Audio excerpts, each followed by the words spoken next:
We're not just learning how to punch, we also need to learn how to be punched. And that's my favorite part.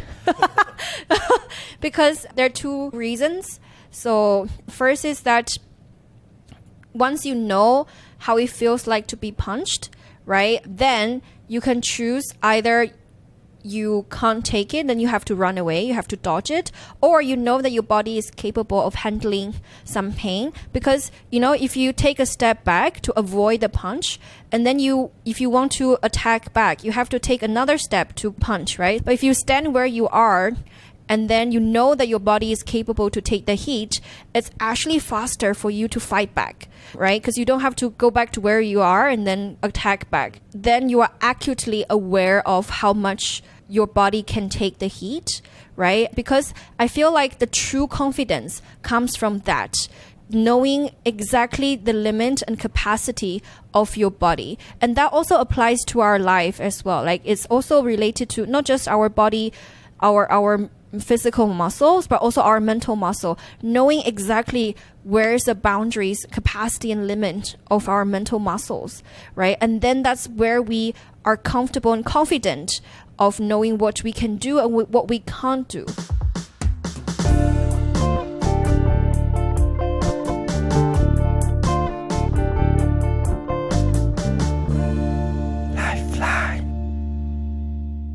Hey everyone, I'm Dean Long, the host of Lifeline podcast, where we are going to have deep conversations with changemakers from all around the world, working hard every day to make the world a better place. My guests share about their journey, what impact they are having, what are their challenges, successes and lessons learned along the way, and I hope you can take away a few things from these role models and apply it to your own journey as a changemaker. If you like this episode, you can share it with 2 of your friends, put a 5-star review or comment on Apple Podcasts, Spotify or YouTube, and of course subscribe to receive every episode and continue learning from all these role models. Alright, let's get started with today's episode and I hope you enjoy. Today's episode is very special. We are welcoming back Linka Lin for the 3rd time on Lifeline. Linka was our guest for episode 125, and if you haven't listened to her yet, go for it right now. She previously shared with us how she reinvented herself from being a Chinese English translator to a community builder, mentor, cheerleader, youth advocate for thousands of youth in Asia Pacific with UNDP. Her mission is to be a dose of inspiration for others and to spread kindness around her. In this 3rd chapter of Linka's life, we dive deeper into who Linka really is. We explore how her identity evolves as she knows herself better and how she wants people to remember her. We discuss her relationship with martial arts, why it's more than a sport for her and why enduring physical pain makes her a better person. And finally, she shares about the books that help her become a more action-oriented person and understand the world around her. Enjoy the episode and see you soon. Bye. Hi everyone. So welcome to the 3rd episode with Linka. I'm sure you all know her by now. It's a 2nd episode which we record on the video. This time there is no David, no filmmaker around to make sure the video is great. So yeah, it's just, you can see we have put some decoration. But anyway, so happy. 3rd episode with Linka. But the first one, which is live, where we both have mics, so it's super, super exciting. Okay, so I mean, Linka has introduced herself twice already for episode 1, episode 25.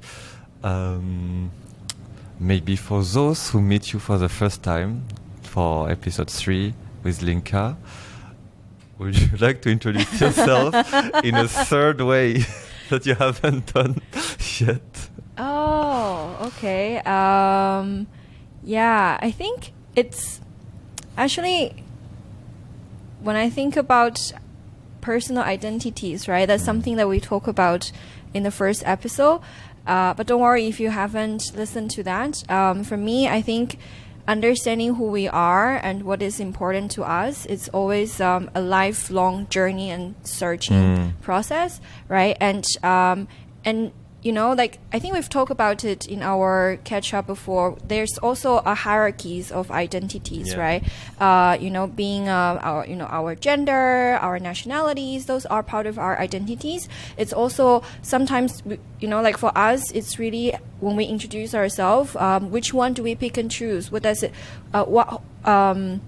How do we want ourselves to be known to the audience, right? And for me, I think I would say the tier 1 identities are being a Hokkien speaker or someone from Hokkien culture. For those of you who don't know what is Hokkien, it's a province in southeast of China. If you visualize the map, in your head, it's in the same latitude as Taiwan, right? So for me, being a Hokkien speaker and someone from Hokkien culture is really my most important identity, and then followed by a person who's passionate about youth development, about entrepreneurship, about community building, and then followed by someone who believes in martial arts for confidence building, for well-being.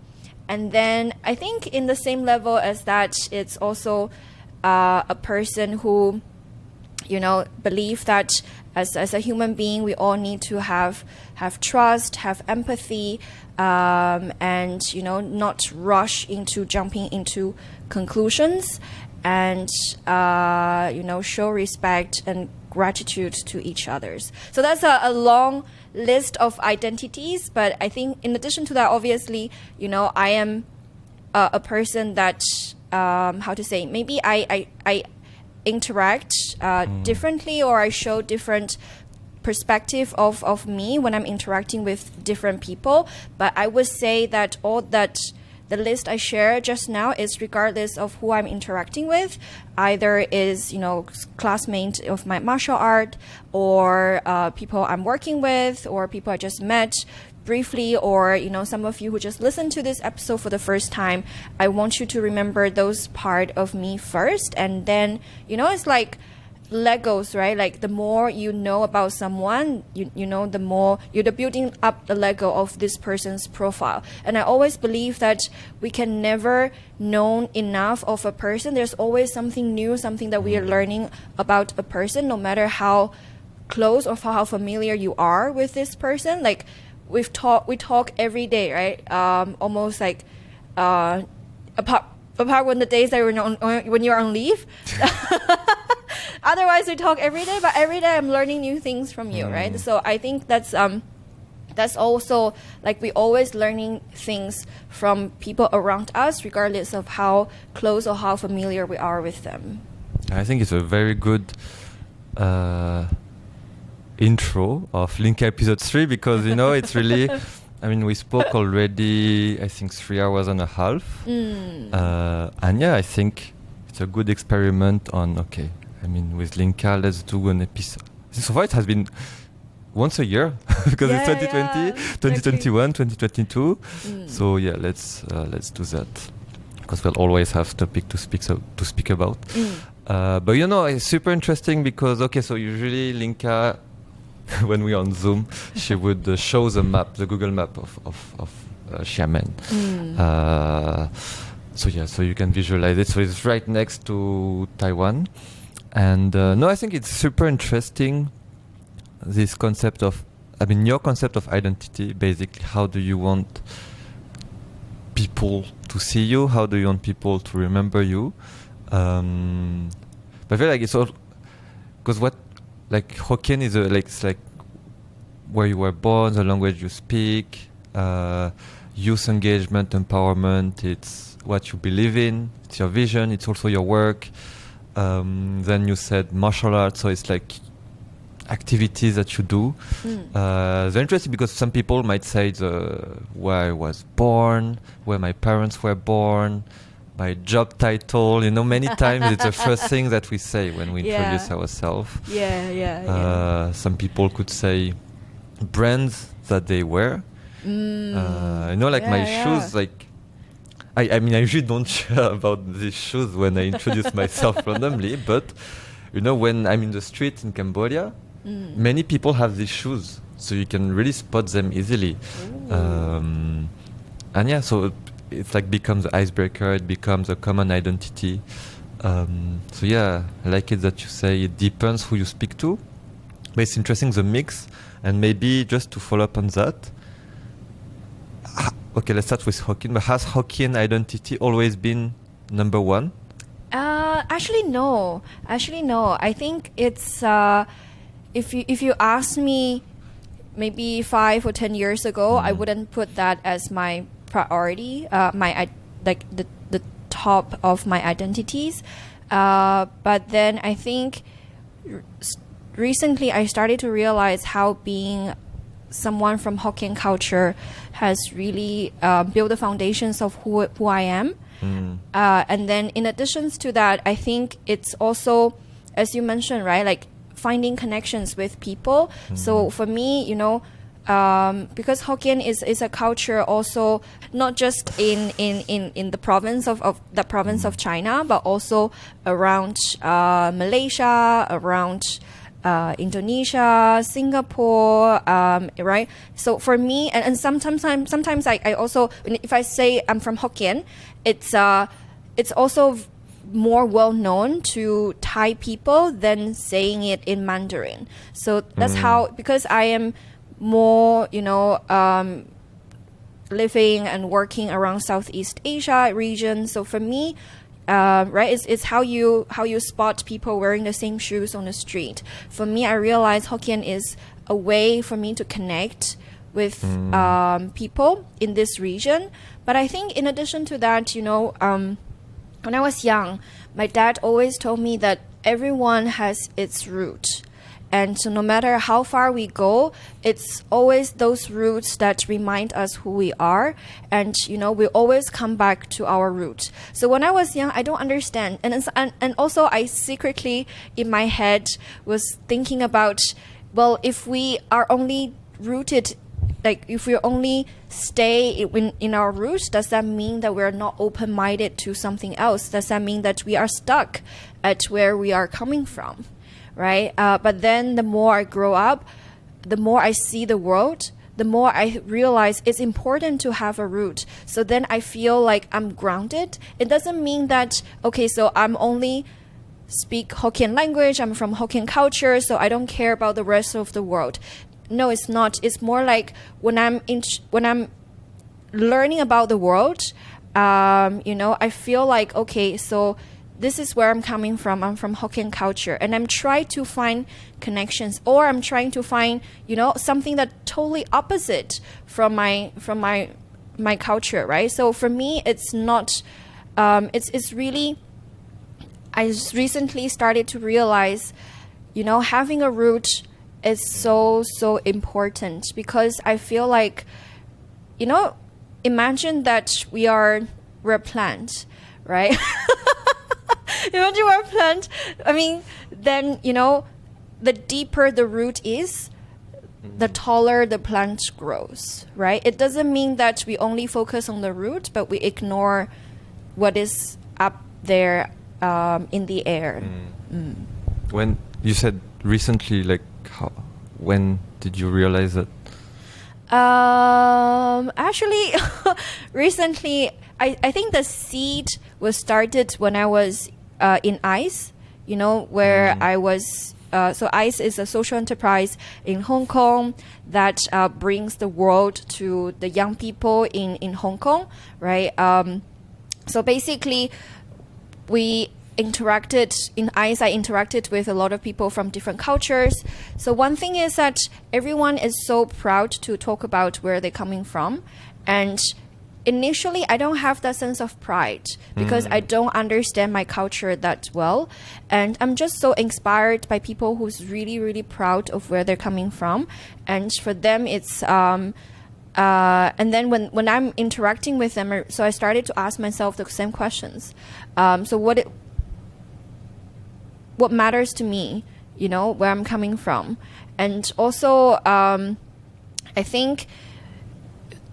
a lot of people would say nationalities, right? As you mentioned that, nationalities. But I think for me, nationalities is a sense that it doesn't come organically, right? But if it's culture identity, it comes organically, right? Nationality is a border that's drawn by people intentionally or sometimes forcefully. But then cultural identity is something that comes organically to us. So I feel like cultural identity is higher than my nationalities. When you say it comes organic... Nationality, I only have one more, sorry. You're 10 national... Yeah. When you say culture comes organically, do you mean like...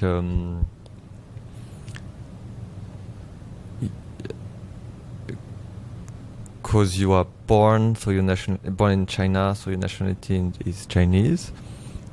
So do you mean like nationality is like sort of forced? You cannot choose? And Hokkien, because I guess Hokkien you cannot choose either because you speak Hokkien and it's your parents and stuff. But is it more like yeah, I don't know. What do you mean by... Yeah, so I think nationality is such a black and white concept. So you are either this or that. But then cultural identity is more a bit fluid, right? So I can say I'm from Hokkien. I can say I'm from Xiamen. I can say that, that particular village. So, because culture, you can... It has like language. You can talk about it based on your language. You can talk about it based on your belief. You can talk about it based on geographical location. You can talk about it based on the rituals or activities that you have to follow. And yeah, like for me, I think the reason why cultural makes more sense. It's exactly that the reason that that we can pick and choose and combine them together. It doesn't have to be a black and white thing. So it's like yeah. Because then you can there's so many things like a buffet, and you might not, I guess, identify with everything in Hokkien culture. So it's more like like 75%, 90%. I guess it depends. Okay, so the question of identity is, so it was not maybe top one identity before, but now it's obviously top one. Maybe it will remain, maybe not. We don't know yet. But how did you used to define yourself before? If you ask me, when I'm in university, I would start with introducing myself. If it's more like an international context, I would definitely start with I'm Chinese, I'm a translator because that's my study, that's my subject, that's something I thought I will be doing for the rest of my life. I would say that I would talk about things that I enjoy doing, reading books, watching movies, all those kind of stuff. But it's more like very activity-based way of saying who I am. It's a very, very different answer now. Yeah. No, but I think I like when you say... Sorry. Oh. Translation is something you thought you will do for the rest of your life. So I guess in all your identities, it's also things that for you will stay for the rest of your life. Like, like youth engagement, most probably it's something that will stick with you for the rest of your life. Because I think you could either, I think, I don't know if we speak about it all the time, but when you say, I'm a youth social entrepreneurship and innovation consultant at UNDP, your title might change, it changes every year. You might change organization, but your purpose and what you do on youth engagement might not change as easily. Yeah. So, it's interesting. But it's cool, it's perfect because I think like everything you said, like youth engagement, martial arts, it's a good program for today. I wanted to speak about it. But yeah, maybe before. So I was reading all the newsletters from James Clear to find ideas of questions. So yeah, I mean, the first episode with you, 2022, we had New Year's, Lunar New Year. Maybe quick reflection question to kickstart. What was a great memory from 2021? Ooh. And how can you recreate this magic in 2022? Wow. I think I would say the biggest thing for my 2021 was that I was home for 5 months after a year and a half. And I think that was the longest time ever I didn't meet my parents, and I didn't spend Lunar New Year with them. And so I think that's definitely the highlight. And that's also when I started to connect deeper with my parents this time when I was home. And so basically a little bit elaborations of why this is such an important and highlight of my 2021 was because I realized that my relationship with my parents started to change. Before 2021, I was always so insecure and scared of going home because every time when I'm home, I feel like they always have something to say to my life, and they always wanted to help me decide how should I do something, how should I behave. And for me, I feel like this is just makes me feel very, very uncomfortable. So maybe I can share one example. I was 26 the last time I went home, right? I mean, before 2021. I was 26.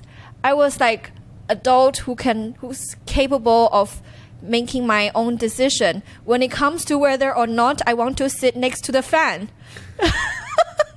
And then I remember that conversation so vividly. I was just sitting there reading my books when my parents are, chatting with relatives. Suddenly, my parents are debating. So what my mom say that you're sitting next to a fan, go sit somewhere else. My dad was like, she'll be fine. She's young, she's healthy. And then they keep arguing whether or not I should sit next to the fan. And I was sitting there thinking, do they notice I'm 26 already? That if I'm cold, I can find somewhere else to sit. Because obviously my track history in family is not very, didn't give them a very, very positive impression that I'm good at taking care of myself. So then that kind of impression lingers, right? Till today, they still feel like I'm not able to take care of myself, and they have to step in to where I'm sitting, so then I don't get cold, right? So that's one example. But then imagine just sitting next to a fan as such a issues that they always trying to make sure that, they're always trying to make decision for me. Imagine the rest of my daily life, what to wear, what to eat, where to go, whom to meet. And so obviously they have the best intention in the world, right? Because they care about me, they love me so much.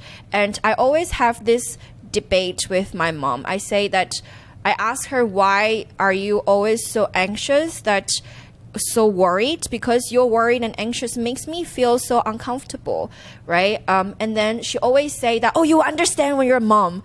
You understand when you're a mom. And so then this time when I'm home, I feel like, okay, I have to find a solutions to it. Otherwise, I don't want to feel uncomfortable and insecure all the time, right? So before I went home, I was a little bit like, I'm not sure what will happen. But then in the nutshell, I would say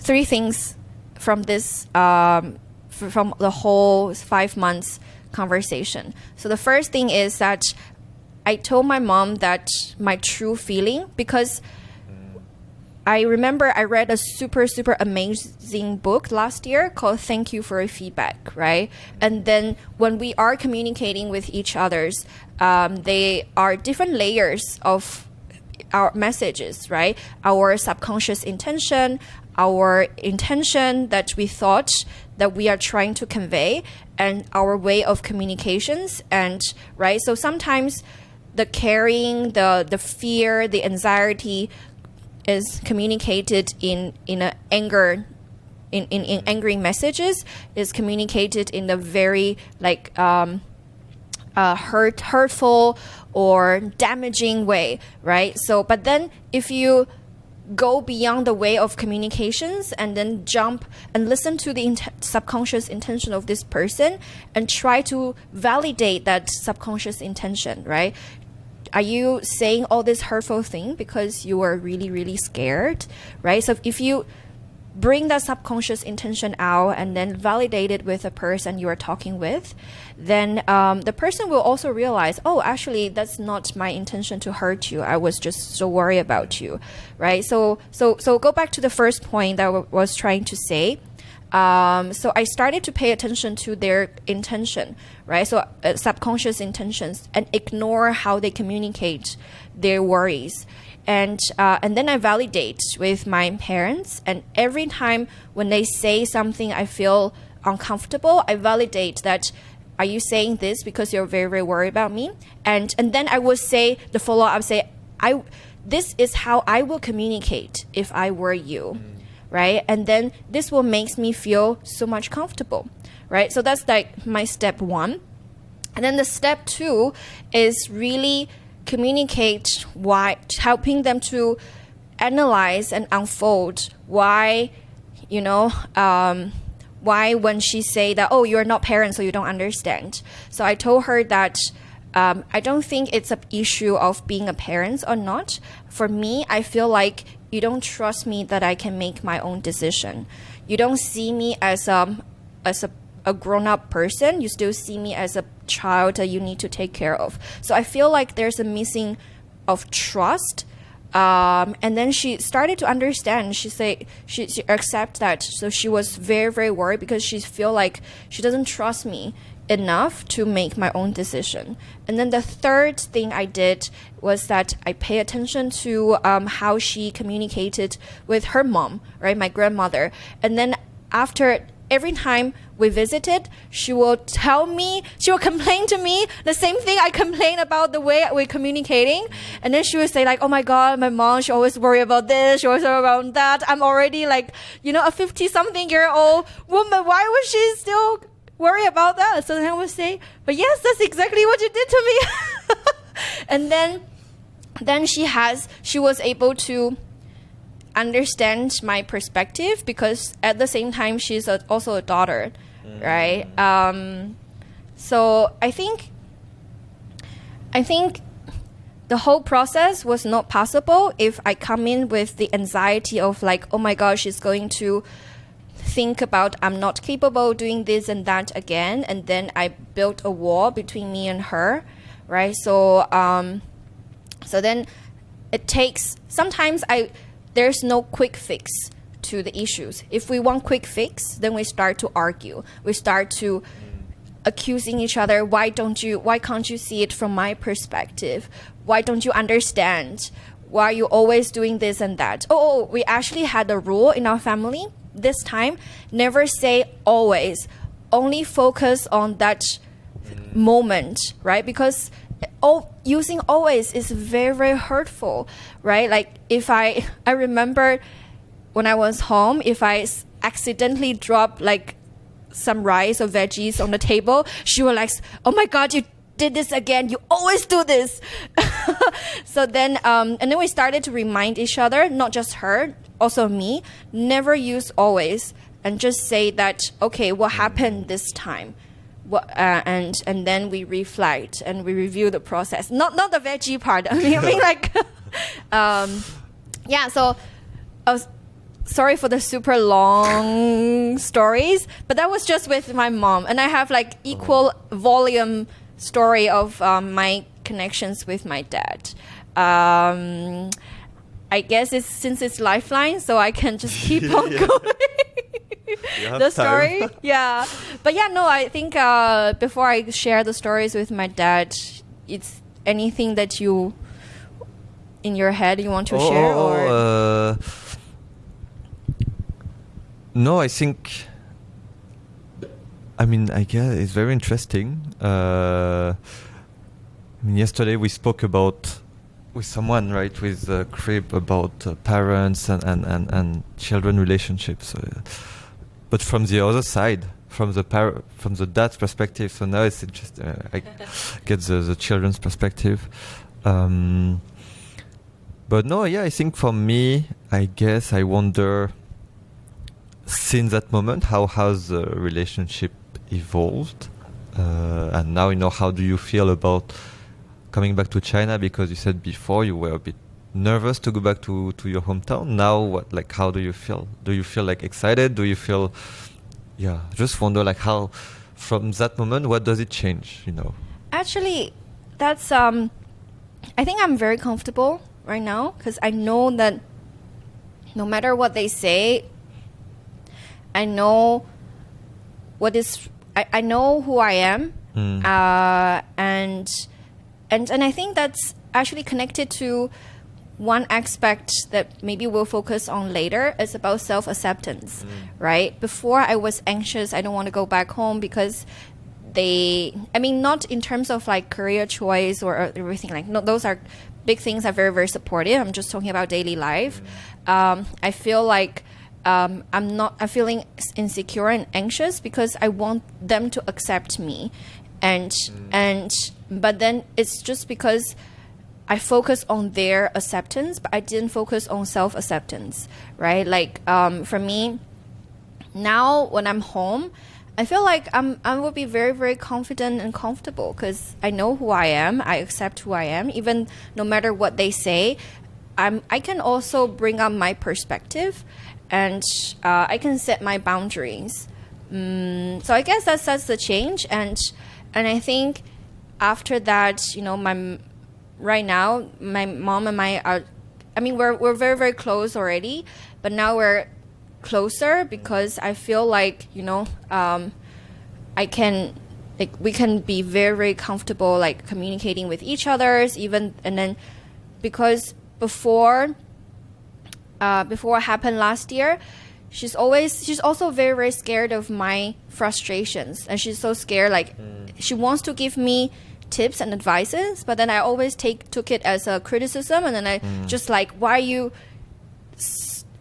doing this again, that kind of things, and then she will stop giving me a lot of suggestions because I will always take it as like very, very negatively.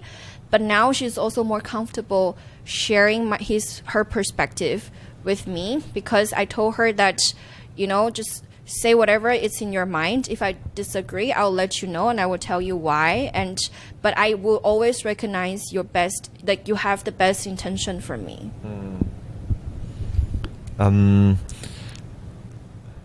Yeah, I think I really want to speak about self-acceptance. But I think you wanted to share the story with your dad, right? Yeah, because I think it's also a very, how to say, it's a very transforming story for me and for him as well.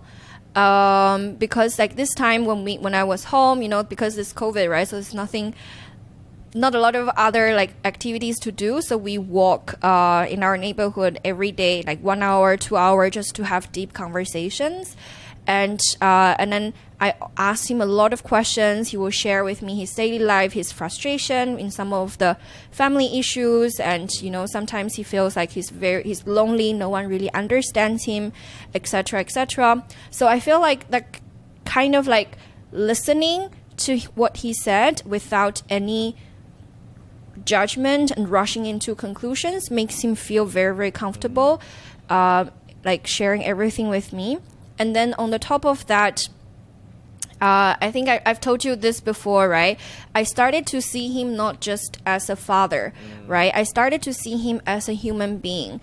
Because if I see him as a father, then I have these expectations. And then I feel like I'm entitled of everything that he should do for me. Like he should understand, he should be supportive, he should do this and that for me, and he should be like a such unbeatable almighty person who's capable of everything, right? So then I started to see him as a human being, and it really started from this question to him, like, if you can go back to any year of your life, which year would you go back to? And then he say around like 16, 17 something, and at that point I was a bit sad, like, oh, you don't want to go back to the year when I was there? But then I also like stopped myself from keep thinking that it's like, this is not about me, this is about him.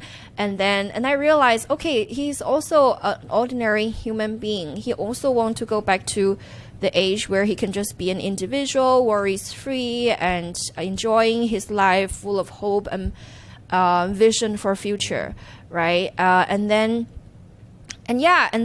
what is really remarkable things that he has been doing is because of he's such a parent ambassador in our home village, right? He will always share how his friends, how his classmates, that they will always find excuses to call their kids home and then find them a job in our home city and then say that, okay, so you're not leaving.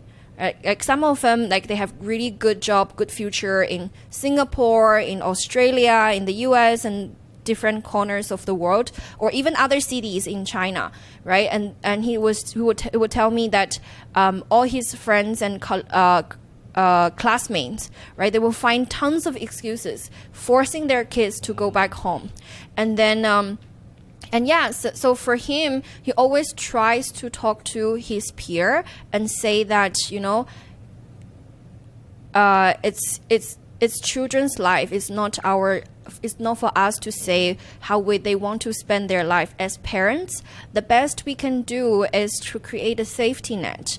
If things doesn't go well, if they fall, at least they have a home to come back to. But it's not for us to dictate and talk and design how their life should be. So yeah, I think it's pretty inspiring for people at his age, going through everything and from a very traditional and conservative background and everything, started to see differently. It's something I really want to share. I'm really proud of him. No, but it's nice. It's funny because, when you said I reconnected with my parents, I put them in the same box. No, something happened with both at the same time. But you have two stories for each. I think it's very interesting. It's not like, there are two individuals with their own challenges, their own things, and I feel like every time the root is, and it's linked to everything you have said, like episode 125, etc. It's like listening without judgment, trying to understand people's intention and needs. Yeah. I feel like secret recipe just to solve it.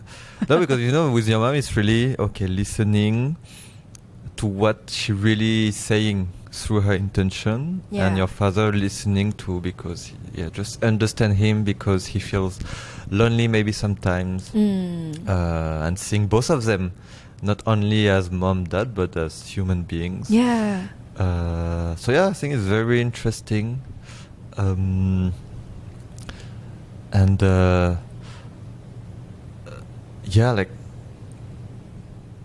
No, but it's funny because I think it's a topic that I don't hear a lot, I don't speak a lot about on Lifeline. Just one time with Tuti because he's an actual parent, but I think it's something we all face, as youth, the relationship with parents. So I think the few times I speak about it is more, how did you convince your parents to pursue a social impact career? Because that's one of the issues that comes back, right? Like parents don't accept. Yeah. I think it's more broader, challenge that we all are facing. So very interesting. To come back on self-acceptance, because I know it's the new topic that we can explore with you, that you've been thinking a lot about. Maybe to start, how would you define the opposite of self-acceptance? I would say it's criticism and judgmental voices, but not just to ourselves, to others, and to surroundings. So there are three components here, and really feeling uncomfortable, anxious at the present. I would say that's the opposite of self-acceptance. So and then comes to self-acceptance, right? It's actually more than just accepting who we are, but accepting people around us and accepting the surroundings, accepting the environment, right? And really comfortable, and not comfortable, but at least not anxious, but not comfortable in a way like, oh, so comfortable, I'm not going to do anything, but more like, okay, accepting that's the reality, accepting that's the present. So how does it, well, maybe why is it a topic that you are obsessed about these days? Yeah, so basically last year I joined a 6 weeks program called Positive Intelligence. So it's really starting to pay attention to the judgmental voices in our head, because I feel like I know they were there, but I never bring them I never try to understand them, or I never try to pay attention to them, or I never, really see those specific comments. I just feel, okay, this person or this situation or where I am, I'm just feeling bad, right? So maybe one example is that before that program, understanding myself, like all these judgmental voices, when I'm in a meeting and then I say something, and then later on I will regret. I feel so bad. I feel like, oh, I could have said something better. And then, like, for example, maybe 10 minutes after I finish the statement, and I feel like, oh my God, why did I say that? I could have said something better, or did I say something wrong? And then for the rest of the meeting, I was not able to focus because I was so distracted by all these judgmental voices, and and feeling so bad. And and I guess the rest of the people in the meeting, they don't really care what I said. It's only me who care what I said, right? And then, or they don't know the comparison I had in my head. Like, maybe they already think what I said is pretty okay. And but then in my head, I feel like, oh my God, I have a even better answer for that. So then, and I started to judge myself for not doing better than I should have done, right? And so that's one judgmental voices, right? And then judging others, it's also, I mean, it's very straightforward. I don't need to explain, like, judging other people, why would they say that, would they say this? But it's all very, very connected, right? I feel like sometimes even though we're very, very harsh to ourselves, but we still subconsciously judge others people as well. And then judging surroundings, like why this situation happened to me, why things are not the best for my benefit, right? Why am I stuck here? Why am I stuck here? Why can't I do something else, right? So all this, I think I was better at judging others and judging surroundings, but then my self-judging voices was really, really bad. So then, since that program, I started to pay attention to the judging voices in my head. And then it's really what, so in that program, we have a coach, right? And then he say something that I always remember. He say that being aware, paying attention to all these voices is the first step.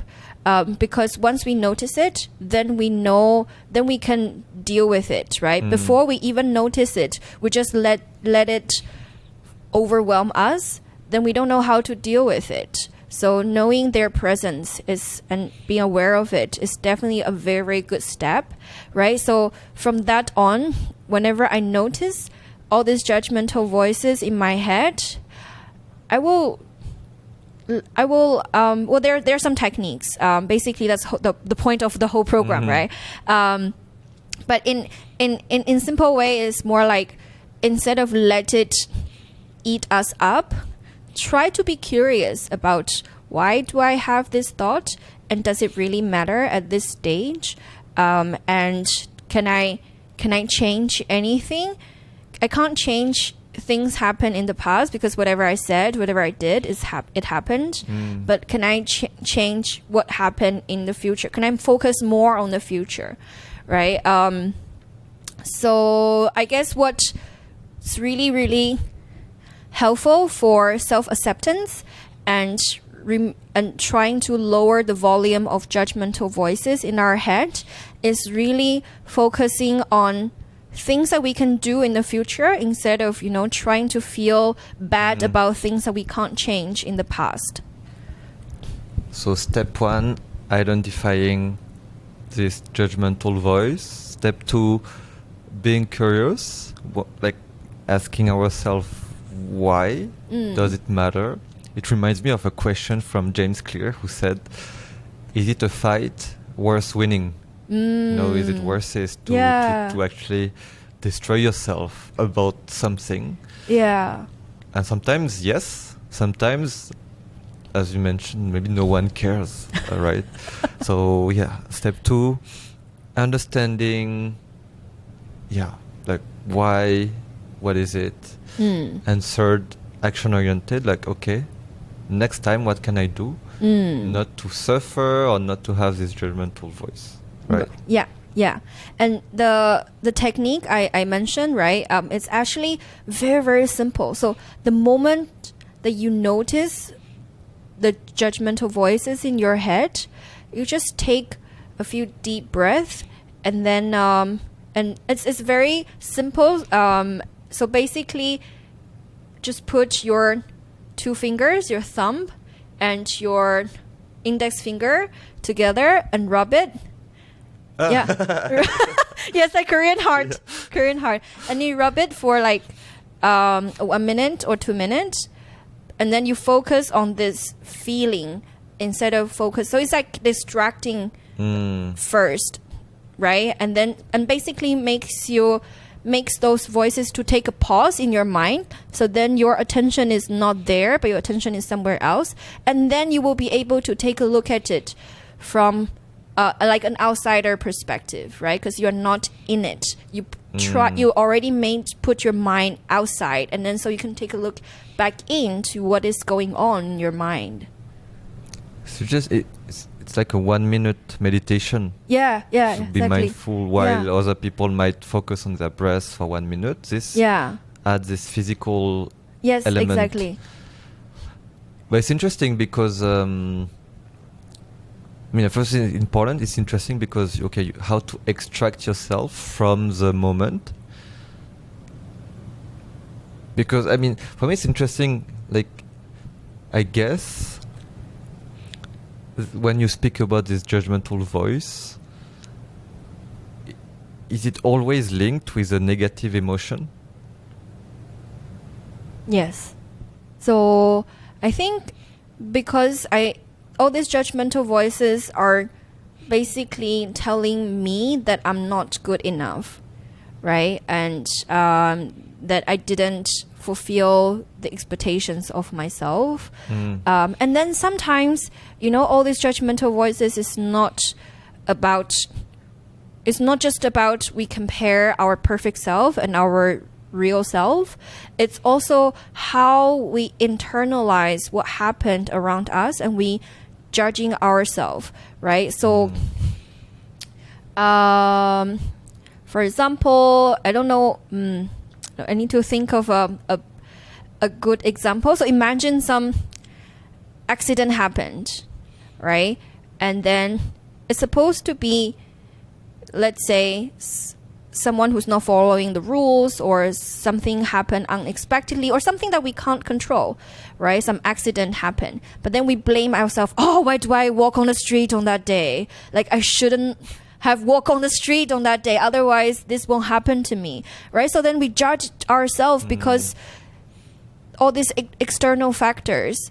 But it's not within our control, but because our judging mechanism, like that is so, because we've built our mental muscle for judging ourselves since we're young, right? A lot of things that it keeps, and then that judging mental muscle is very, very strong compared with accepting mental muscle, right? We never practice self-acceptance for our mental muscle. Whenever things happen, at least for me, the first instinct, because that judging mental muscle is so strong, it always like jump in the first and starting to, internalizing and blame myself for being the sole reason for everything, right? So I think, so go back to, so I think I don't remember if we talked about it in the previous episode, but maybe you will remember like the mental muscle, right? How we practice the way that we think. It's very similar to our physical muscle, right? That's maybe connected to another topic we want to talk about, martial arts and exercise, right? But it's the same process. The more we practice self-acceptance, the more it will become, our By first default. reaction. Yes, the default. It's interesting because I guess like a car accident or I think there's two things. Like let's take the Zoom example. Like I should have said something better, whatever. Yeah. Well, I think there are two things happening. One is you self-judge yourself because you said, "Oh my God, what I said was so shit." And second is maybe you feel sad. You feel sad about it. Then this bad emotion hits you. It's interesting because the exercise you mentioned, it's something I used to do before. So we there's two names, one English name, one French name, whatever, but we call like a trigger log. Anne-Laure, who told me about it, is basically we would meet every Wednesday, have a 10-minute chat, 20-minute chat, 10 minutes each, and we'll come with our trigger log for the week, which is, okay, step one, tell me about a recent emotion that you felt, negative or positive. Second, tell me why you had this emotion. And third, tell me how you can either repeat this positive emotion in the future or prevent this negative emotion in the future. Like, what can you do? And I feel like in this case, it's similar but focused on negative emotion, and that the first part before the negative emotion is actually the self-criticism that we have, which create this negative emotion. So it's like one step before. So I found it interesting. I think it's also part of the why that we have this, right? Because then digging deeper into that, it's all the judging voices we have in our mind. And then, but like in the case of Zoom,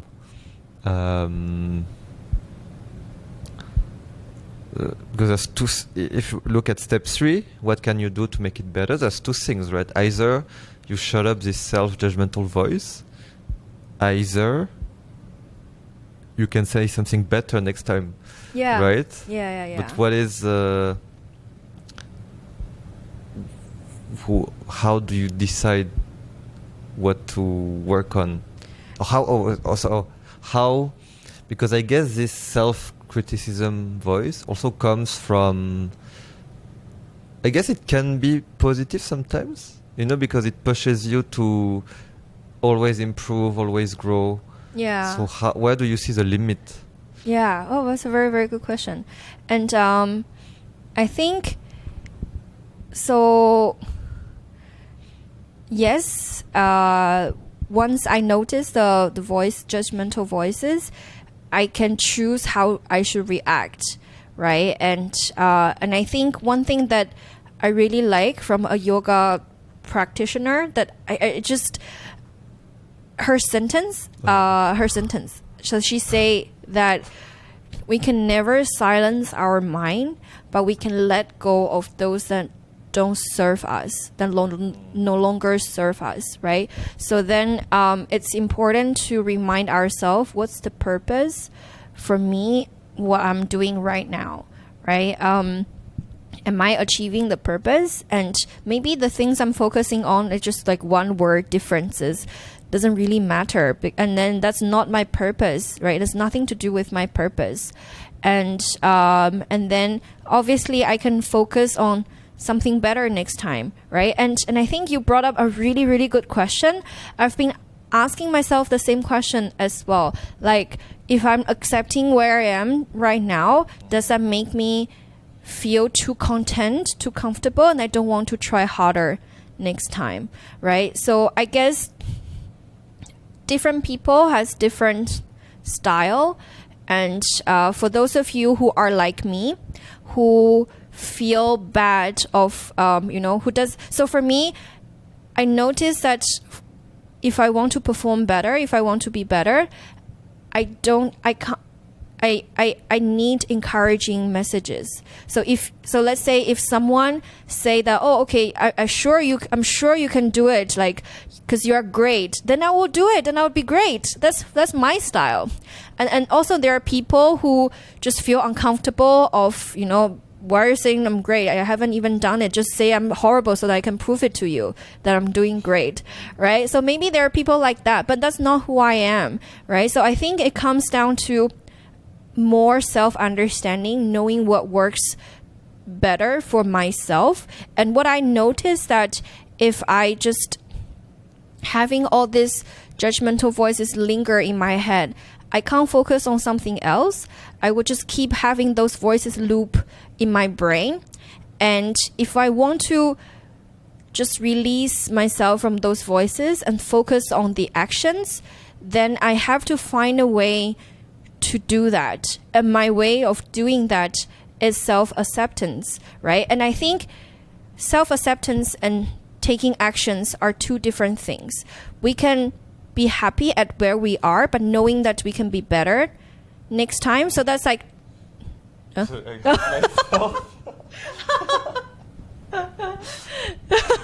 yeah, so I think it's a two-step, right?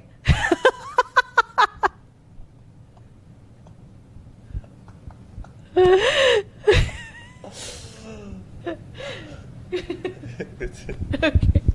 Yeah, so I think it's two-step. So I think So it's not the it's same. two-step. It's not the same thing. Step one, either you accept where you are, and then focus on how you can be better in the future, or you don't accept where you are and then you just criticize yourself or feel like you could have been better, and then you focus, and then you try to get where you feel like you should have been, right? So for me, I want to choose the self-acceptance and focus on what I can do in the future, right? And then so that's how I differentiate it. So self-acceptance doesn't mean that I should choose to just be lazy and not doing anything and be content with everything. I still can have a better vision of how my future would be like. It's just like noticing that I can't change my past, but I can do something for the future, right? So basically, maybe a quick story of this, apart from the Zoom meeting and internalizing the things that happened to me. So basically, I gained so much weight last year, and it was like 8 kilograms. But I feel like I was okay. I was like healthy and stuff. But actually, yeah, actually it was not. So then, fast forward, I went back home, and then my parents was saying that, oh my God, you're so fat. to you, can you lose some weight? It's not, we still love you, but you're too fat. and then I was like, oh my God, I'm so and then like they forced me to see the reality. I thought like I'm okay, I'm just like I'm eating. I didn't do a lot of exercise because of lockdown. I didn't see a lot of friends because for me I'm such an extrovert, right? If I see people, I feel happier. I don't need to eat to release dopamine, to supplement the happy chemical in my brain. So I actually ate a lot without noticing it. And then my parents asked me, tell me the truth. And then obviously at that point I can feel like, oh my God, I'm so fat. I don't want to do anything about it. And I feel so bad. Why did I do this to myself? Right? But then I'm just gonna accept, okay, I gained a lot of weight and I was not happy before, and but now I can do something to change it. So I started to do more exercise. I really love exercise.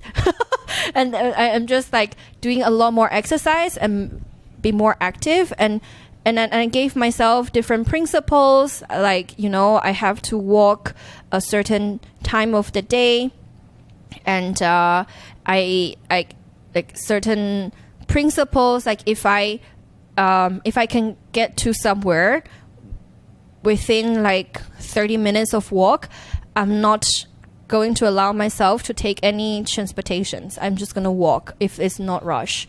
So yeah, I think now I feel like I've changed a lot of my diet, my exercise routines and everything. I'm more active and I'm happier.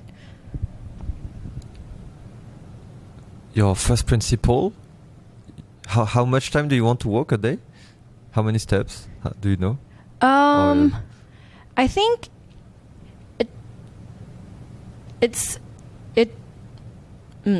there's no like a certain minimum. So when I just came back to Bangkok, I walked around, so from where I live to supermarket and come back. So that's around like 3-4 kilometers in total, like back and forth. And then but now I walk less because I found my exercise routines, like do Muay Thai, and I started Brazilian Jiu-Jitsu, super happy. So now I exercise averagely 4 or 5 times a week, and I think that's pretty okay regular amount of exercise. Okay, yeah, that's a perfect transition. Maybe just to close the chapter of self-acceptance. Okay, I think something super interesting. I think, so yeah, you mentioned self-acceptance and taking action is not the same thing. First, self-acceptance, and then it's an option, right? Is it something I care about? Then take action. Is it something useless? I mean, not useless, but like that. Either I cannot change, either I don't want to improve or whatever. Well, let it be, and I self-accept it. And I feel like the second action is also like you, right? Like people who care about improvement, and maybe it's another mental muscle that you also need to develop after you self-accept. It's another default action of your brain is thinking, okay, how do I improve it from now on? So I feel like it's interesting. It's two different things. So yeah, everyone can also learn how to self-accept, but not necessarily. Yeah. Yeah. So just one more point, or the benefit of self-acceptance is that then I can really focus on external environment. So I don't have to, like if I just let the judgmental voices like haunt my brain, then I have less energy to focus on other like external environment. So I think that's also really, really helpful when I focus on external things. Yeah. That's cool. Any So like self-acceptance, do you... So I guess it's something you try to apply all the time. Is there anything else that you try to do a bit every day or regularly to enhance your self-acceptance muscle? I think so. Basically, the mini meditation that you said, the rubbing the fingers and breathe and walk. All these kind of things are, like something that we can do. It doesn't have to. We don't have to allocate a chunk of time. We can just, practice it. Just 2 minutes per day. Like you can wake up, doing this quick practice of like 2 minutes, focus on the presence, and then when the situation comes up, that is already our habit that we can quickly turn it on. To be aware of it. But it's actually exactly like BJJ. Yeah. Just for the background, I mean, Linka will say more, but for me, how I see BJJ is a bit similar to Krav Maga. So I've done Krav Maga before. As basically you are put in Brazilian Jiu-Jitsu. So you are put into dangerous situations. You are by pair, and maybe you are on the floor. Someone is on you trying to choke you, or maybe you are on a wall. There's one enemy trying to choke you or hurt you, or whatever situation that might happen in real life. Right. And then the teacher will tell you, okay, do these 10 steps, and which will get you out of the situation. And for me, how I understand it is you practice these 10 steps or whatever position until it becomes natural, until if one day, unfortunately, you are faced with a situation in real life, your body knows exactly and automatically how to react and put you in a safe space. Yeah, so BJJ. Yes, yeah, and also just want to, for everyone's information, Dinglong tried BJJ when he came to Bangkok this week. I'm super happy and proud of him. And it's exactly what he said. It's all about building muscle memory. So then when we are in challenging situations, we know our body knows how to react. So we don't have to, try to activate or try to analyze, like spending a lot, because our brain will be occupied by a lot of like fears, all these emotions, not knowing what to do, right? But then my body will remember what we can do already. So it's just really about building that muscle memory and then activate it when we are in dangerous situations. And how long have you done BJJ? Since December last year. So basically, I've talked about Muay Thai, right, in the introduction. And I've been doing Muay Thai for 4 years. And for me, it's still something that I'm keep improving every time I do. But then I also want to try something different. And I tried BJJ 2 or 3 years ago, thanks to a very, very amazing friend. But then I didn't manage to really build a routine for it, because where I lived before is very, very far. And if you read James Clear's book Atomic Habit, which is an amazing book, it's like you want to make sure that when you build the routines and habits, it has really, really low barriers for you to pick up, right? Like you want to remove all the obstacles. So then it's very easy for you to do it. So I think not having a gym next to where I live, it was a big obstacle for me to build a routine. But thankfully last year, I found a gym next to where I live. I can just walk because it's within my like walking distance principle, around like 2.4 kilometers. So I can walk there within like 28 minutes. Very precise. And so yeah, that's how I started BJJ. I just got my first stripe. Yay. When Dinglo was here. I was very, very excited. And I remember the first few weeks, I was so clueless. I'm sure you have the same feeling when you're in your first class, right? It's like trying to understand, oh my God, what's going on. The trainer is amazing, trying to make sure everything is clear. But then because our body, we're not used to use some part of our muscle, right? For them, it's like, oh, what's going on? Why are you suddenly use this part of our muscle right now? So we're trying to adjust to that. So I remember the first few weeks, I was also feeling like, why am I doing this? I feel like I want to go back to Muay Thai class and become, because that was my comfort zone and I can easily just, do it. And, and then I also feel good about it because I've practiced this for so long. And then trainer also recognized my techniques and stuff. But then in BJJ, I just feel like in the beginning it was very, very hard.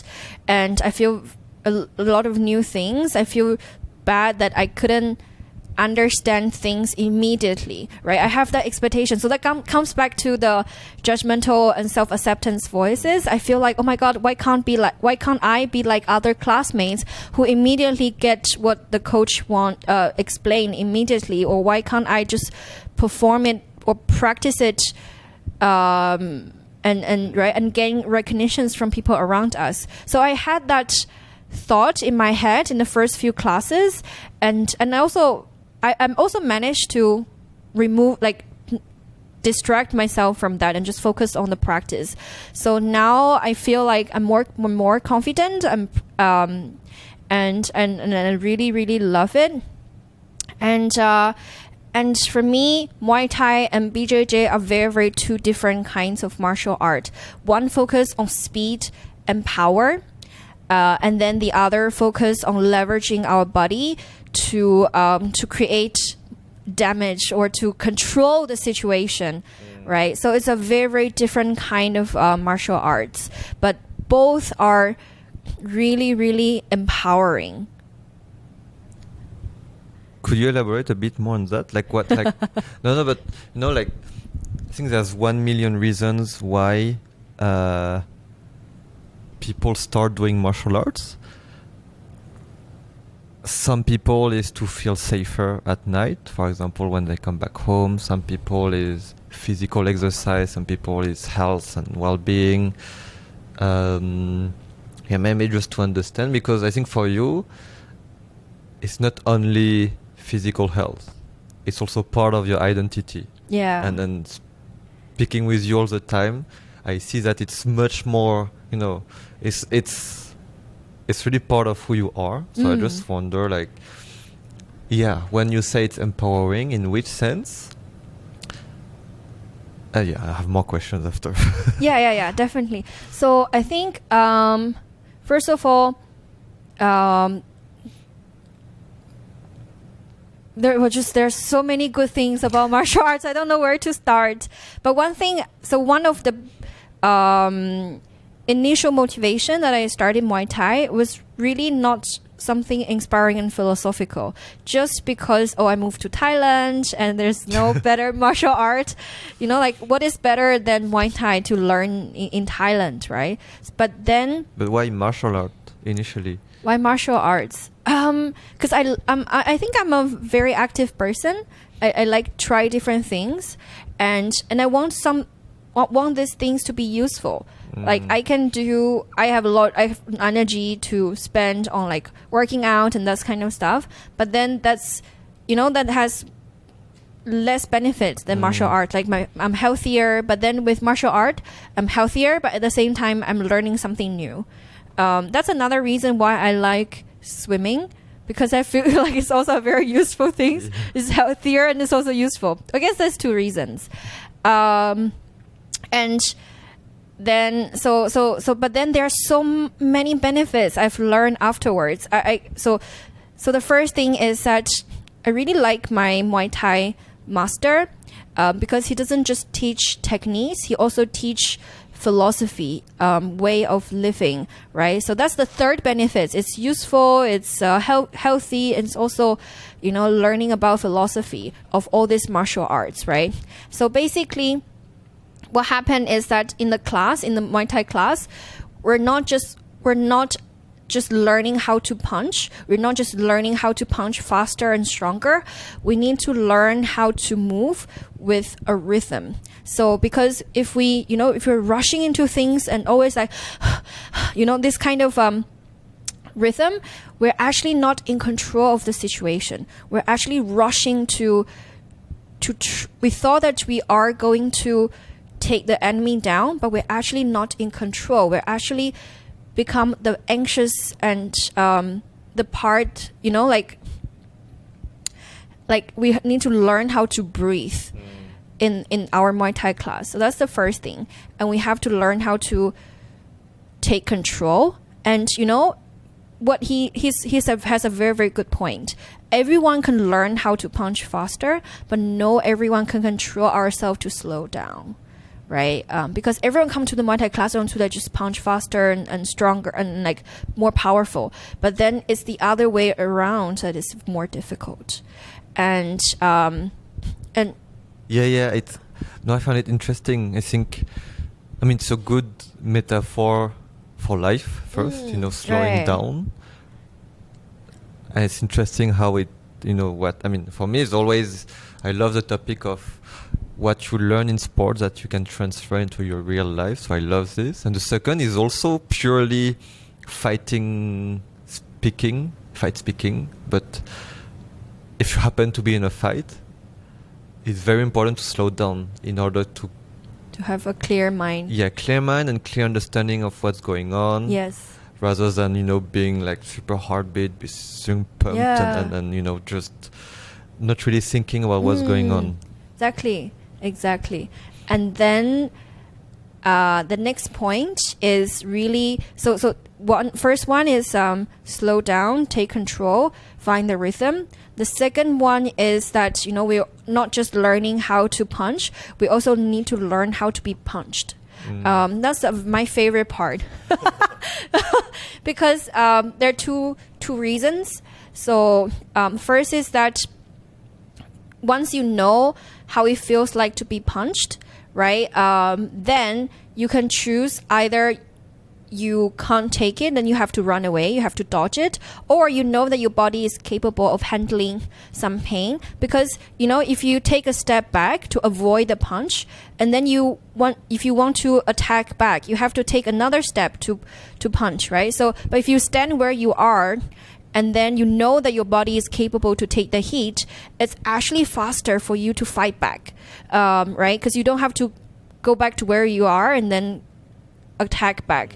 So basically there are two reasons. One is that you are acutely aware of how your body can take the heat, right? And then because I feel like the true confidence comes from that, knowing exactly the limit and capacity of your body. And that also applies to our life as well. Like it's also related to not just our body, our physical muscles, but also our mental muscle, knowing exactly where's the boundaries, capacity and limit of our mental muscles, right? And then that's where we are comfortable and confident of knowing what we can do and what we can't do.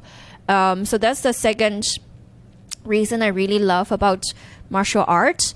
I think the third reason is the martial art is really about observing surroundings, right? Like a lot of movements and techniques from Muay Thai are actually from animals, how animals live and deal with their situations.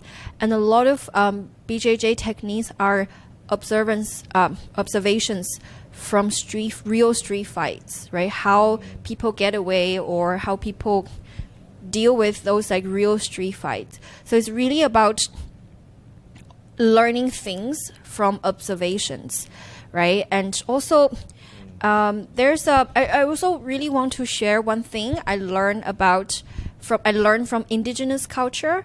So there are two amazing books about indigenous culture. It's not really about martial arts, but I just remember it. So one is called Sand Talk. The other one is called The Braiding Sweet Grass, right? It's all really about paying true respect to your surroundings, either it's nature or people you are interacting with, right? So in the indigenous culture, if you are if you're fighting someone, if you're punishing someone, you have to receive the same punches and same heat, because then you will have like true empathy of what your enemy is going through, right? So I think it's also the same, like in Muay Thai practice, in BJJ practice, we all need to learn how to be punched, how to be choked, right? In first Ding Long's class.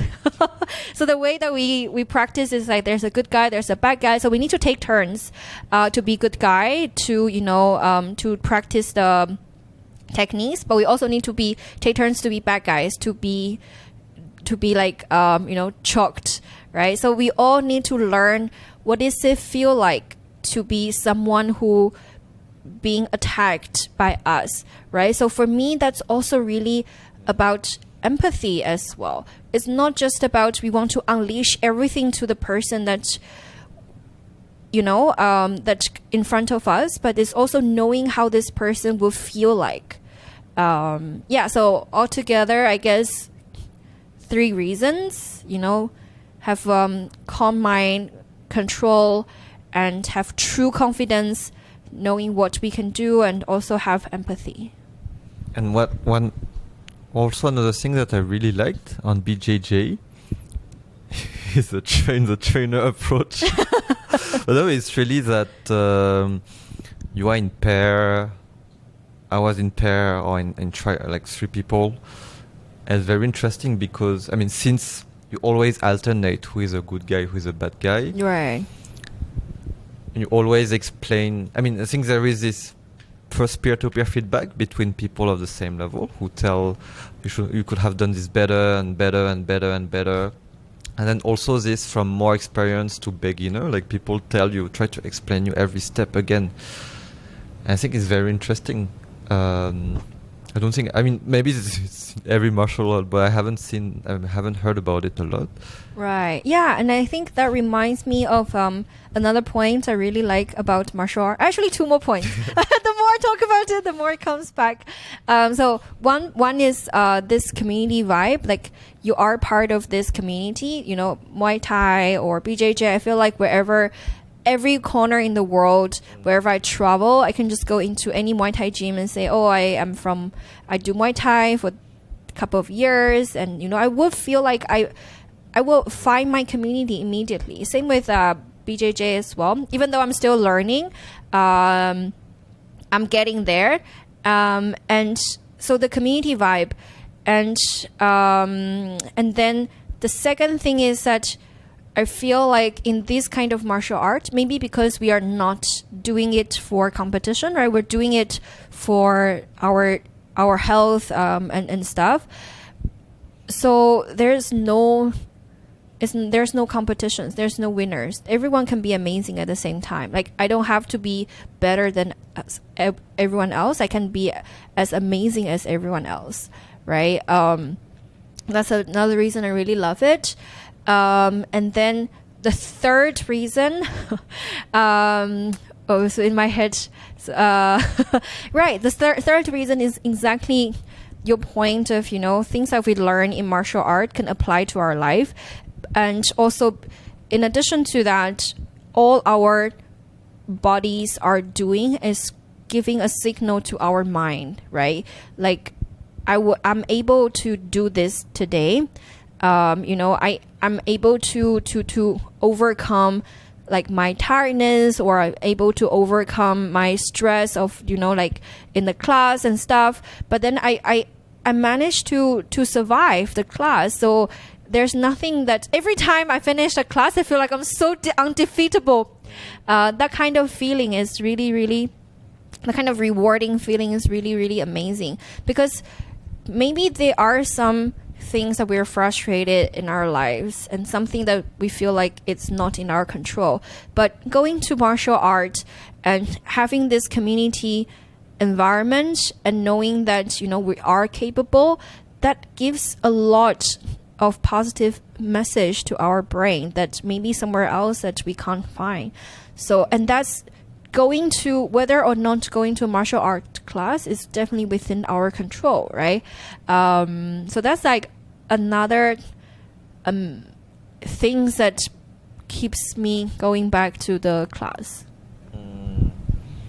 What is your personal goal in BJJ and Muay Thai? I would say my personal goal is to letting more people know that these are amazing things that they can choose to do in their lives. I mean, in terms of like personal performance and those kind of things, I don't have like very specific goals. I'm doing it for the four reasons that we just mentioned, right? It's health, it's what else? It's slowing down, it's philosophical, community, taking confidence. Yeah, and said four randomly. oh yeah. Yeah.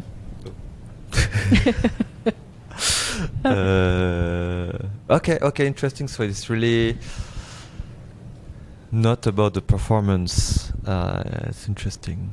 Yeah. Because it could have been, I mean, I want to be black belt or whatever, right? It could have been that. Oh. Yeah, that could be one, but it's not as important as all the other benefits. And I think it's also about, the leadership level we've been talking about, right? It's going beyond an awesome individuals, but then, how can I communicate all these positive benefits of martial arts to more people so they know that they have this choice that they can do in their life. Are you going to write about it? Write about it? Yeah, that's a very good point. I'm not 100% sure.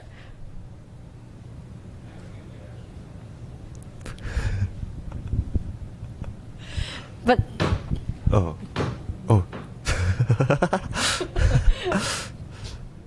I would say I will communicate about it. Whether or not it's a written format, it doesn't matter. The fact that I'm talking about it right now, it's that I'm communicating it. Okay, so it's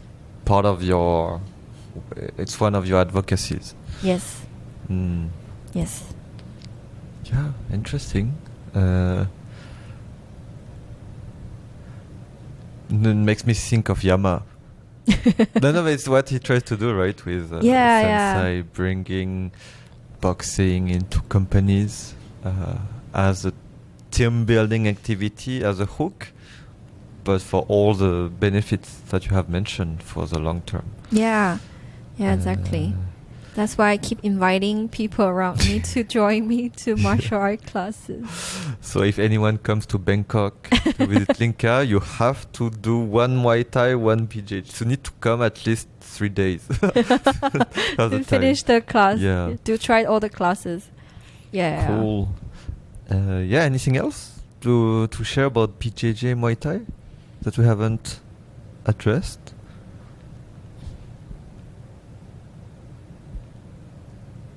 I think it comes back to, in the beginning, I share about why they're part of my identity. As you rightly mentioned, it's my advocacy. It's also something that I want people to remember about me. And I'm not like a super high level. I'm not a black belt in BJJ, or I'm not like a level 10 or like a super professional fighter in Muay Thai, right? But for me, I still feel like this is who I am. I don't have to get to that level to feel like, okay, then I can talk about it. I can share about it. So I think that's also not, it's also like, as I mentioned, right, it's not a competition. So you don't have to be the best all the time. You can just, right, like everyone can be as awesome. So it comes back to my identity, right? And another point about identity is really something that makes you feel you have a sense of belonging. And I feel like martial arts, Muay Thai and BJJ, they are something that I feel like I have a sense of belonging. It's super interesting to dive deeper into, because for me one of the overall topic of this third episode is really how you grow. It's a question I wrote in my notes, like how do you grow? And I'm happy because I didn't ask it, but it's more like it just came naturally. And I think another thing I really want to speak about, which is another way for you to grow, it's books. And you've mentioned a few books already, like every time. But maybe just to start with one.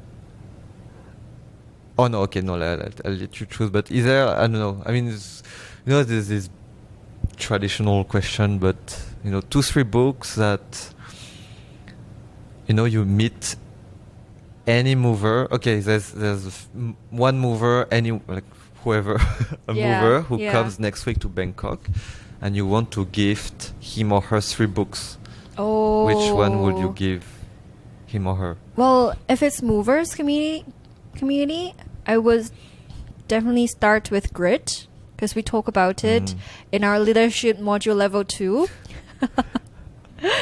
And then one of my all-time favorite book is The Courage to be Disliked. Really trying to understand why we do and say things in a certain way. Is it because we feel like we're going to disappoint other people? And then the third book is, I would say the third book is Atomic Habits, because that's really a very action-driven book. And I feel like people in the movers community love taking actions, right? And then they're also having a lot of maybe some questions. I feel like people in the movers community are generally interested in the topic of how can we take more actions. So Atomic Books is definitely a very amazing book for that. Atomic Habits. Yes. You said Atomic Books. Atomic Books. Atomic Habits. Yeah. These 3 books. Cool. But then with different people, I have different list of recommendations for sure. Okay, I will ask. But these 3 books, Great, Atomic Habits, The Courage to be Disliked, how did you incorporate them into your daily life? I think grit is really for me to understand if I want to achieve, I have how do I operationalize it, right? I have a goal, I feel like I'm interested in doing something, but then most of the time, we see where we are and then we see a goal that we want to be, but then we don't know how to get there, right? So for me, grit is really a guiding book. How do I operationalize it? I mean, same with Atomic Habits, right? How do I operationalize a goal, but not in terms of achievement, but more in terms of something that I want to do in my daily life. How do I spend my daily life more effective? And then The Courage to be Disliked is really about focusing on more one layer deeper of why am I not doing something. Is it because of the fear of if I do it, then my bubble will burst, right? So one part of The Courage to be Disliked is that sometimes we picture the future too perfect, and then it's kind of stop us from taking further actions because we feel like what we do will destroy the perfect bubble of our vision, right? So then am I not taking actions because I feel like then my imaginary scenario will be destroyed by my reality, right? So that's all these 3 books are really comes down to our actions. I haven't read any of them yet, but I really like Atomic Habits because I read the newsletter and I follow him on Instagram, so there's always extract. Yeah. And I mean, and I speak about it with you and people. But I think one takeaway of Atomic Habit is really Yeah, I think it's when I understood, because for some reason, since I've been in India, I've always told people, if you want to scale, you need to be process oriented. And it's what we try to do with movers, right? To be process oriented. The thing is, I actually realized I didn't know what process oriented meant until I read some extract of Atomic Habits, because he says, don't focus on your goal, but focus on the steps or the process you need to put in place to get there. And I really like it. Like just concrete example, for example, learning a language, telling yourself, I want to be fluent in 1 year. It's a nice objective, but most of the time it doesn't work. What works is every day I will listen to a 5-minute video, read one article, and just keep repeating this action every day. And it's what you mentioned, right? And in order to do this action and make sure it sticks, how can you lower the barrier? So find a gym close to your house. So yeah, I think it's really cool books for people. Yeah. I think it's perfect explanations of Atomic Habits. So and I haven't read it yet. I will read it. Any book that also impacted you, but it has nothing to do with it's not a personal development book? Oh yeah, I have 3 books. Oh. So it's not the books I would just jump right in and recommend to people. It's all these 3 books are actually very, very I wouldn't say positive, but it gives like a very real outlook of what's happening to the world. And it's Uninhabitable Earth, is The Shock Doctrines, it's This Changes Everything. So all these 3 books are all about either so Uninhabitable Earth, it's about, different perspective of the future related to climate change, right? This Changes Everything is about capitalism and climate change. And The Shock Doctrines, it's about how extreme capitalism and privatization is creating damages to the world. For me, those 3 books is not really about personal development, but it really is about help me understand the world where we are, why things are like this, in this way. I don't want to go deeper into these 3 books. It's very, very, a lot of them are very, very sad. But then I think it's something that, if I met someone we're having like more in-depth, like geopolitical or like all this like international relations, this kind of discussion, then I will bring up these 3 books. And then I would say that there are also a lot of like really amazing books that help me understand this world better. So for example, the books about indigenous people, the books about it's called The Cultural Code. It talks about community. It talks about the sense of belonging. And then the book about range that actually, thanks to Ding Long, I know about this book. It's about like generalist versus specialist.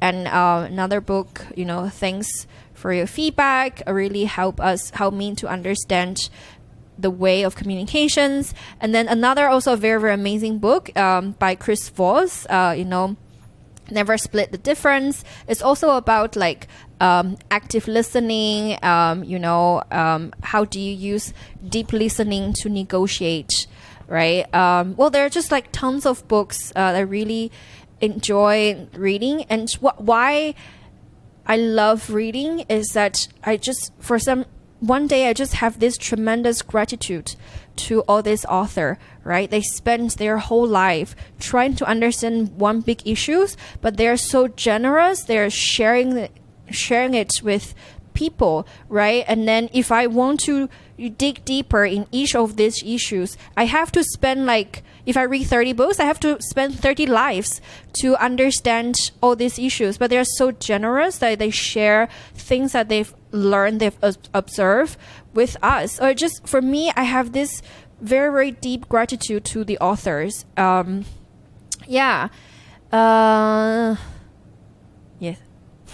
I don't know. You didn't ask why do I love books, but okay. That's why do you love books? But also because you also have a book number of book objective, right? Yeah. Every year.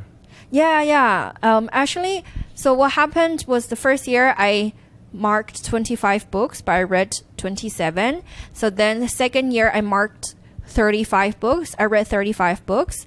The third year I marked 30, but I read only 27, right? Because in the first year I just read a lot of books, and then some of them are very, very short, right? The one that you gave me, Make Your Bed, it's like a one-day read kind of things.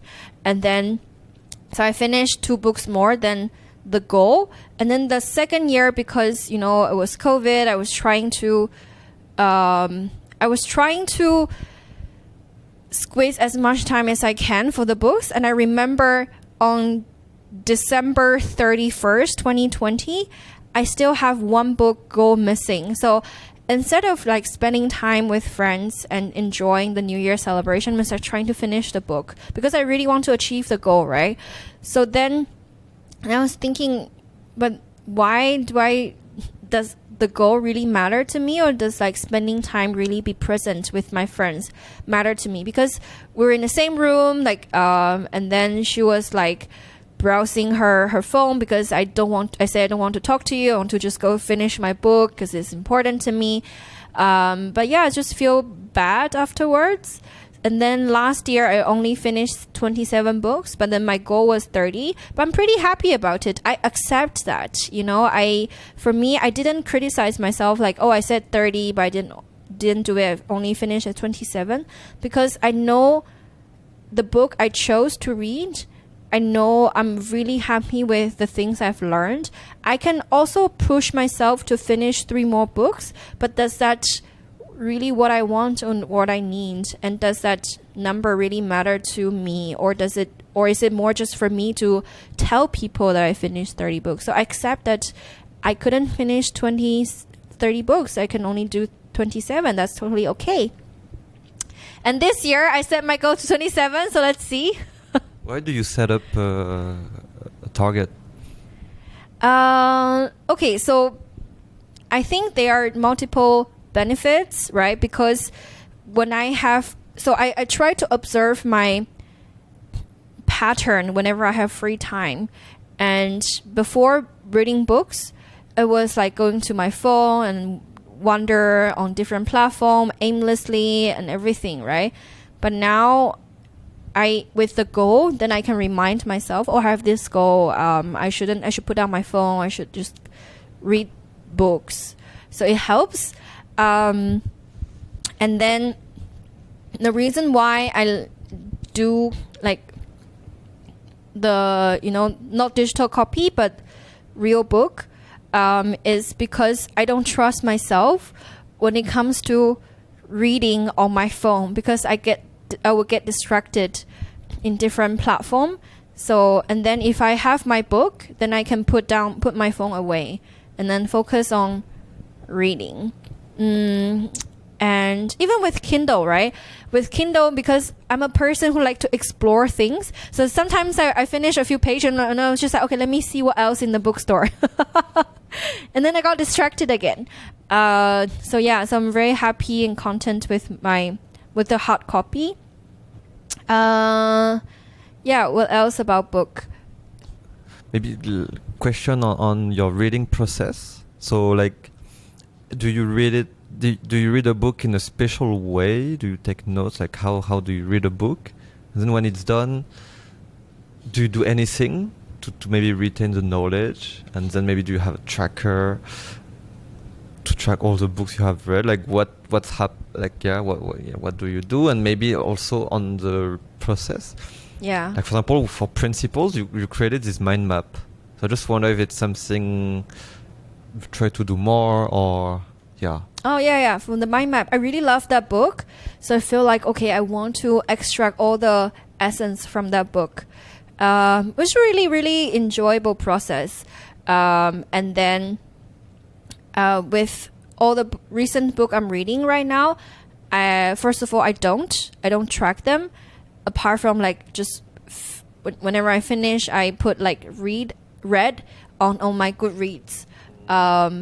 Secondly, I don't take notes, but there's like good sentences, I will mark it, like good quote, I will mark it. And there will mark it like in my notebook. Like okay. I will like extract that sentence. You have a notebook only with quotes from books? Not just with quotes, but quotes and thoughts, like some random things I enjoy putting them down. But then for me, a lot of people ask me, oh, first of all, I don't have time. Secondly, I won't remember everything I read. And then so like when they ask me and how or like, oh, I can't finish the book I started, right? So I had the challenges before. So basically what I noticed that if I complicate the task of reading, then I'm demotivated to read, right? If I feel like, oh, reading is such a sacred thing, I have to track it, I have to memorize it, I have to like consolidate all the knowledge, then I'm making things more complicated. I'm enjoying reading just because, it's something that I can just like communicate with the author. It doesn't mean that I have to present something. So reading is an inputting exercise, right? It doesn't mean that I have to present something. So that's the first one. I don't overcomplicate reading. Secondly, I won't remember everything I read. So what's the purpose of reading? Then my argument is that then we don't really grow rice in our body, then why do we eat rice, right? So reading is a very right? Like when we eat vegetable, we don't grow vegetable on our body. When we we can't, like for example, if I eat broccoli, my face won't turn green, right? So why do I eat broccoli? So for me, like reading and eating is the same thing. If we are so anxious about everything that we put in our body doesn't stay, then we will stop putting things in our body. And same with our mind, right? So for me, it's like when we eat a lot of broccolis, even though our body won't turn green, but we will be healthier. Same with the books. Even though maybe we don't remember exactly who says what, but then those kind of things that those impact and influence the author is trying to get to our brain, it impact us subconsciously. Even though we can't say it, we don't know, it doesn't mean that it doesn't exist. And it doesn't mean that we should stop ourselves from reading because of that. And then the last point is that, I don't have time to read. So then goes back to the atomic habits, right? Trying to pay attention to what are the barriers for us when we are reading, right? And then lower that barrier. For me, it's really, I'm very frustrated if I use like traditional bookmark. And then because a bookmark just mark the page, and it's not just one page, because you put it in between two pages, right? So then the next time when I open the book, I'm like, okay, so which part is it? Like I stop. So now I don't use bookmark, not the traditional bookmark. I use pin, I don't know how to call it, but the pin, the exact line where I stop, right? So I can pick it up immediately. And that's such a amazing hack for me to read more books, so then I don't feel like, maybe sometimes I only have 5 minutes. By the time I try to remember where did I left from the last book, I've already finished. I don't have more time to read the new things. But with the pen, then I can easily continue, even with 5 minutes, and I can continue, right? And then I think there's one last point, like it's really, really hard to finish the book that we started. For me, I also got frustrated, and that also connects to the judgmental voices, right? Sometimes in the beginning, I can't finish the book I've started. I blame myself, like, oh my God, it's because I'm lazy, I'm not disciplined enough, or I'm not smart enough to finish the book. But actually, no. Don't blame ourselves. Blame the author. Blame the book. If we can't focus on finishing it, it's not our fault. It's the book. Maybe it's not our, maybe it's not presented well. Maybe it's the author is just very bad at explaining something, right? Or maybe it's just something that doesn't speak to our values. So don't blame ourselves and then, and then shut ourselves down and not want to read more books, right? Instead of just accept like, okay, it's not me. It's just this book doesn't suit me, right? And then find another book, because there are tons of books in the market that we can always find the books that we can finish reading, enjoy it, and have a lot of like fulfillment afterwards, right? So then my last tip is that very connected to the atomic habits again, right? You need to have this some small wins for you to emphasize, okay, I'm able to do it, and I can do more, right? So whenever I feel like, oh my God, I don't want to read books recently, then I start with a very, very short, like very, very thin books, right? But it still counts as one book, and then I finish and I feel good. I feel like, oh, actually I am capable to finish a book. It's not like I can't, or I don't have time. I can do that, right? So that gives me a lot more confidence to continue to read more books. So yeah, those are just you can see I'm very passionate about like finding time and reading books and stuff. Yeah, those are my hacks. Cool. No, it's interesting. I think, and first, yeah, on the argument, I think what I like to think is you will remember you will remember what you need to remember. If there is something that life-changing or whatever, you will naturally remember it. And you cannot remember everything anyway. Even Bill Gates cannot do that. And second, yeah, I think it's good to find our personal hacks. And yeah, so I think, it can be the pin, it can be like whatever, reading a small book. Yeah, it's good, I think, because it's important. I think these things that you said, so many people say that I don't have time. Yeah. Me too, I lose so much. I reread each paragraph. I always reread at least 2 paragraphs. But I think it's important, and in the end, I think it ultimately comes back to self-acceptance. Like also, if people consider that they don't read enough books, okay, is it a fight worth winning or not for them? Maybe not. Me, I made peace with that a long time ago. I don't read a lot, and I'm fine with it. Right. I still keep buying books, though. That's a problem. Cool. Cool. I think we had a good walk through a bit, your self-improvement, hacks, routine, how you improve your relationship with your parents, Muay Thai books, how it reflects into your daily life. Anything else that you do to self-improve?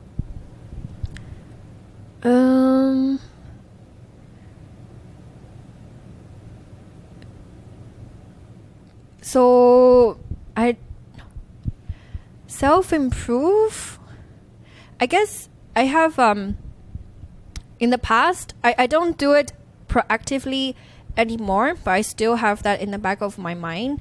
So I have like 3 daily questions for myself, right?